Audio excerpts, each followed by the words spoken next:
महाकाल का बुलावा आया और ये बेटा आए बिना कैसे रह सकता।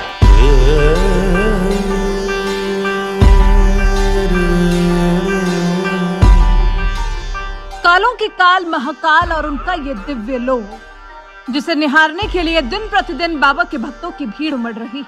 महाकाल कॉरिडोर के लोकार्पण को अभी महज हफ्ता भर ही हुआ है कि दुनिया भर से भक्तों के यहाँ आने का सिलसिला शुरू हो चुका है। महाकाल जहाँ के राजा, वहाँ की दुनिया गजब निराली। उज्जैन की इसी पावन धरा पर स्थापित महाकालेश्वर अपने दक्षिण मुखी ज्योतिर्लिंग स्वरूप में विराजमान है।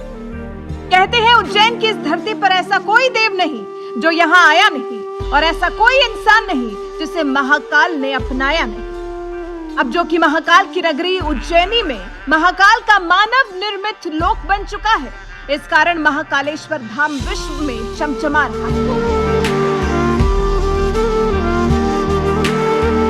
लेकिन क्या आप जानते हैं, महाकाल लोक में ऐसी न जाने कितनी चीजें हैं जिन्हें पीएम मोदी की आंखों ने पढ़ा।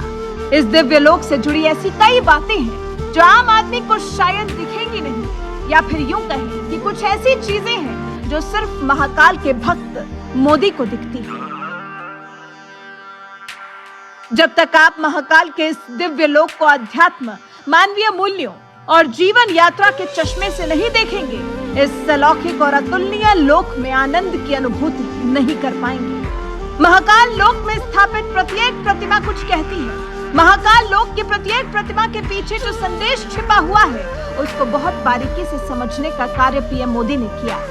जब आप महाकाल लोक का भ्रमण करेंगे तो इन प्रतिमाओं के भीतर से निकल रहे खास संदेश को पाएंगे जो जीने की राह दिखाते। तो आइए महाकाल लोक की प्रतिमाओं से जुड़े प्रसंग और उनसे मिलने वाली शिक्षा पर एक नजर डालते हैं।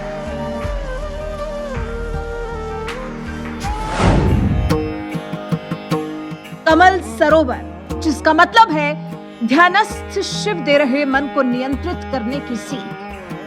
पार्वती जी ने शिव जी से एकांत में जो प्रश्न पूछे थे, उनका संबंध मनुष्य की अंतर यात्रा से था। शिव जी ने जो उत्तर दिए उन्हें तंत्र सूत्र कहते हैं। उसी के आधार पर पतंजलि ने अष्टांग योग तैयार किए। अष्टांग योग से 7वां चरण ध्यान का है। शिव की इस मुद्रा को देखकर लगता है कि शिव हमें अष्टांग योग को समझा रहे हैं। सप्तऋषि मंडल, जीवन में कोई ना कोई गुरु होना चाहिए। सृष्टि के संचालन में धर्म और संसार, इन दोनों का संतुलन कैसे किया जाए, ये सप्तऋषि अपने आचरण से बताते हैं। हमें इन ऋषियों से सीखना है कि संसार में रहते हुए भौतिक वस्तुओं का उपयोग भी करना है, लेकिन साथ ही धर्म का भी पालन करना है। सप्तऋषियों ने शिव जी को अपना गुरु बनाया, जो ये संदेश देता है कि जीवन में कोई ना कोई गुरु होना चाहिए। त्रिपुरासुर वध, प्रकृति के विपरीत चलने वालों को दंड देते हैं शिव। शिव का यह अवतार हमें समझाता है कि आप कितने ही बलशाली हो जाएं, योग्य हो जाएं, पर यदि प्रकृति के विपरीत चलेंगे, अनुचित कृत्य करेंगे, तो शिव दंड जरूर देंगे। काल भैरव, विनाश से जुड़ा महुआ उग्र रूप है काल भैरव। काल भैरव शिव का विनाश से जुड़ा हुआ उग्र रूप है, लेकिन काल भैरव की एक और विशेषता है कि वो बहुत जल्दी प्रसन्न हो जाते हैं, जो कि शिव संहार के देवता हैं, इसलिए उनका उग्र होना स्वाभाविक है। गंगा अवतरण, चाहे कितना ही दबाव आए, शिव ने जैसे गंगा को रखा, वैसे ही उसे अपने मस्तक में रखे। शिव कहते हैं, इस संसार में ऐसी स्थिति हमारे जीवन में आएगी कि हम भीतर तक हिल जाएंगे, पर अगर हम शिव भक्त हैं तो शिव की तरह अपने मस्तक में चाहे कितना ही दबाव आए, गंगा की तरह उसे रखेंगे, और फिर संसार के उपयोग के लिए हमारी गतिविधियां होनी चाहिए। वीरभद्र, पद, प्रतिष्ठा और योग्यता का अहंकार मत करो। जब सती ने देह त्यागी, उसी क्षण शिव से उत्पन्न वीरभद्र ने हक्ष का संहार किया, जो ये बताता है कि अपने पद, प्रतिष्ठा और योग्यता का अहंकार मत करो, वरना ईश्वर आपका पतन कर देगा।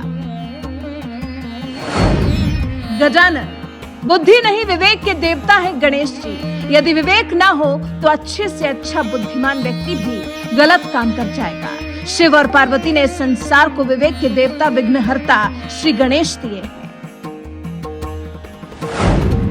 कार्तिकेय स्वामी, कार्तिकेय का सीधा अर्थ है नेतृत्व। सभी माता पिता चाहते हैं कि उनकी संतान सफल हो, लेकिन साथ में नेतृत्व के गुण भी हैं। कार्तिकेय इस बात का प्रमाण है कि उनका लालन पालन कृतिकाओं द्वारा हुआ और वो इतने योग्य थे कि अपने माता पिता के आशीर्वाद से देवताओं के सेनापति बने। शिव विवाह, अहंकार से साथ न बसाया दाम्पत्य जीवन। शिव की बारात ये संदेश देती है कि दूसरों के द्वारा की गई निंदा, प्रशंसा से हमारा व्यक्तित्व संचालित नहीं होना चाहिए। दाम्पत्य जीवन में प्रवेश के पहले अपना अहंकार छोड़ दें और एक दूसरे के साथ जीने के लिए जो धैर्य, समझ, अपनापन होता है उसको जगाया जाए। हलाहल पा, धैर्य विपरीत परिस्थितियों को पचाना ही विषपान है। शिव का विषपान करने का अर्थ है धैर्य, विपरीत परिस्थितियों को पचाना। इस संसार में आए हैं तो सदैव अच्छा नहीं मिलेगा, कुछ बुरा भी मिलेगा, लेकिन कई बातों को पचा लें, धैर्य रखें, लेकिन संसार को अमृत प्रदान करें। पंचमुखी हनुमान, विजय, बाधा, प्रसिद्धि, भय और मनोवांछित सिद्ध करते हैं। पंचमुखी हनुमान, हनुमान का पूरा मुखी वानर का मुख राम जी को मिली विजय से जुड़ा है। पश्चिम में गरुड़ रूप भगवान विष्णु के वाहन से जुड़ा है, जो जीवन की बाधाएं दूर करने के लिए प्रेरित करता है। उत्तर में वराह रूप प्रसिद्धि देता है और दक्षिण में नरसिंह भयमुक्त करता है और आकाश की ओर हाइग्रीन यानी अश्व का रूप मनोवांछित की पूर्ति करता है। अगर आप भी महाकाल लोक की दिव्य दुनिया के दर्शन के इच्छुक हैं, तो इन प्रतिमाओं में छिपे संदेशों से सीख जरूर लीजिएगा, जो जीने की राह दिखाती है।